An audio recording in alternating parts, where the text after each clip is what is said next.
When Mia told me she was flying to Miami for a business retreat, I didn't question it at first. She worked in marketing, and these weekend trips weren't unusual. But when I glanced at her phone one morning and saw a message from Ethan, her ex, that read, "Can't wait to see you at the beach again," my stomach tightened. I asked her about it, keeping my tone steady. "You're going to Miami with him?" She froze for a second before forcing a laugh. "Don't start, Ryan. It's just a coincidence. We're part of the same client team." I didn't say anything more. I just nodded, smiled faintly, and went back to sipping my coffee. Inside, though, everything went quiet. That kind of silence that comes before a storm. Over the next few days, she acted extra sweet. Packing carefully, choosing her outfits, spraying perfume like she was trying to erase her guilt with designer fragrance. When the morning of her flight came, she kissed me on the cheek and said, "Don't be dramatic, okay? It's just a trip." I smiled again. "Of course," I said. "Have fun." That night I sat in our living room, scrolling through old photos of us. There was a time she couldn't go a day without calling me, couldn't sleep without my arm around her. But something changed months ago. Distance, hesitation, that secret glow in her eyes when her phone lit up. I kept pretending not to notice because I thought love meant patience. Turns out it also means knowing when to stop waiting. 3 hours later, she posted a story. A sunset over the Miami shore, 2 glasses of wine, and a man's shadow in the frame. She must have thought she cropped him out well enough. I didn't get angry. I didn't call or text. I just stared at that photo for a minute, then typed one message and sent it. "Don't rush back. Take all the time you need. The locks will agree with you." And then I turned off my phone. The next morning I packed her things, carefully folded every dress, every shoe, every trace of her, and placed them neatly in boxes by the door. For the first time in months, the apartment smelled like peace. A week passed in silence. No calls, no texts, no hints. Just the hum of the city outside and the quiet comfort of knowing I hadn't chased her, hadn't begged, hadn't pleaded. I focused on work, on the gym, on small routines I'd neglected when her presence demanded constant attention. Then the first message came. "Ryan, what the hell is this? Why are my things packed?" I didn't respond immediately. I let it sit for a few hours, watched her panic grow with each unanswered message. Finally I replied, calm and measured. "Everything has a place, Mia. Yours is here until you're ready to take responsibility for your choices." Her reaction was instantaneous. The tone changed from confusion to desperation, then to anger. "You can't do this. I live here. You can't just ugh. This is insane." I stayed silent. For once the drama wasn't mine. It was hers. By the third day she called.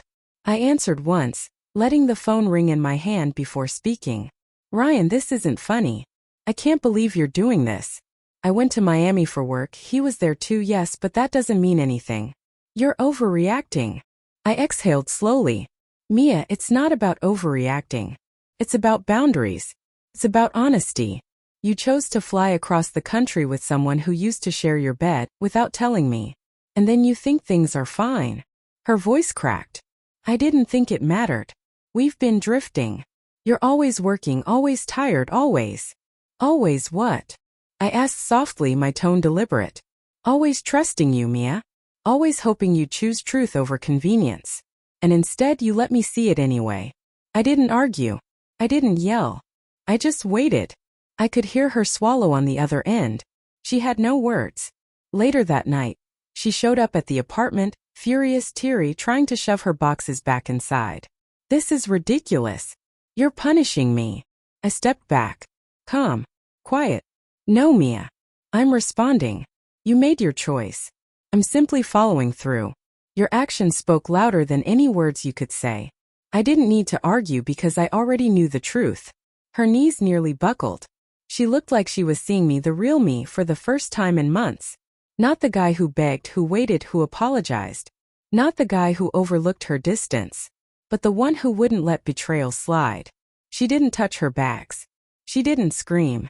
She just stared, realizing she had underestimated the quiet patience of someone who had already decided he deserved better. By the next morning, Mia had stopped trying to argue. She sat on the edge of the bed, hair messy, eyes red from crying, clutching her phone like it could explain everything. I stood by the window looking out at the quiet city street below, thinking about how much time I had wasted pretending everything was fine. Ryan, she started, voice trembling. I didn't mean for it to get this far. I shook my head slowly. Mia, it didn't get this far. You went to Miami with your ex. You hid things. You let him be part of your life while pretending I didn't exist. That's not a mistake. That's a choice. Her lips quivered. I thought it wouldn't matter. You wouldn't notice. You'd understand. I let out a short laugh, bitter but controlled. Understand? Mia, I trusted you.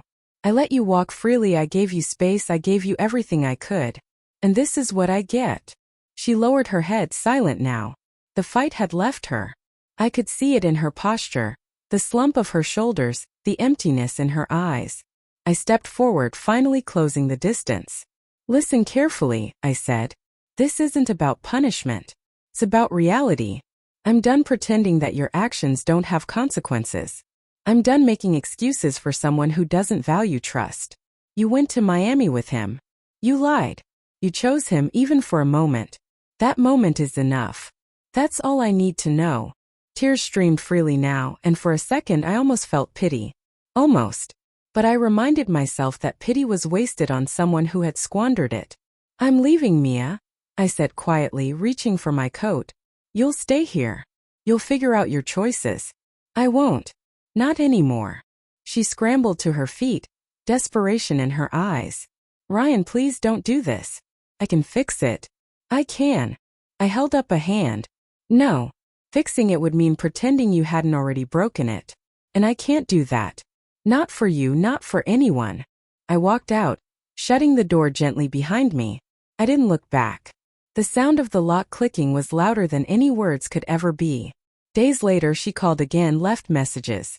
I didn't respond. And that was the final relief.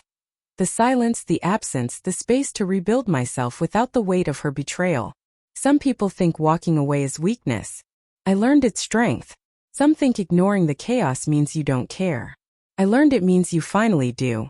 Mia lost control, her anger, her excuses, her illusions. And in losing her, I gained something she could never take, my peace.